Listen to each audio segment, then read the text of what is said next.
do not confuse your, just because they are Chinese and they suspect you. Michael Yang is out there. He has not been arrested. Wala namang dossier na pinapakita sa akin. Kung mayroon ako na ang pumatay, hindi na kailangan ang pulis. Ako na mismo ang...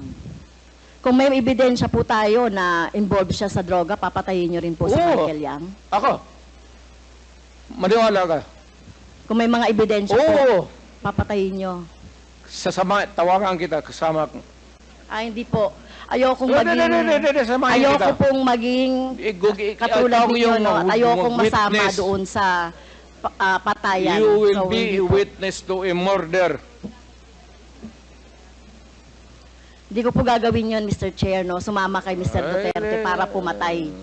Yan ang problema mo. Okay. So, yun nga po, no, yun pong mga malalaking drug lords katulad ni Michael Yang na sinasabi. Pero hindi nyo po alam na involved sa droga si Michael Yang, Mr. Duterte, Mr. Chair. Mas marunong ako sa iyo, ma'am. Hindi talaga involved yan. Magtanong ka ng pulis ngayon. Gusto mo, magsama tayo sa NICA.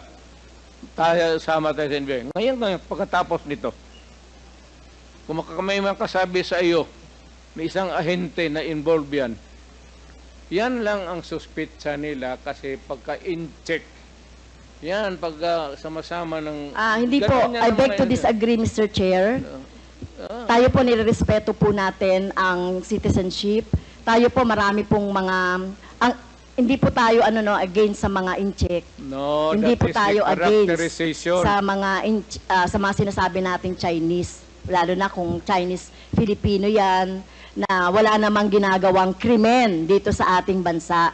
Kaya ang tinutukoy lang po natin yung mga involved sa krimen na mga nababanggit po, no, dito sa ating hearing ng Quadcom.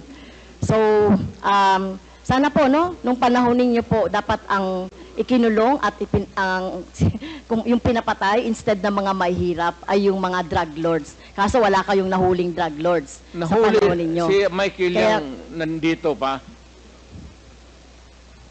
Hindi pa hinuli? At bakit siya hindi nahuli? Anong ginagawa na itong magkagong pulis pati? Alam niyo po ba kung nasaan si Michael Yang? Nasa Davao. Either dito, nasa Davao. May malaking tindahan yan. Negosyante yan.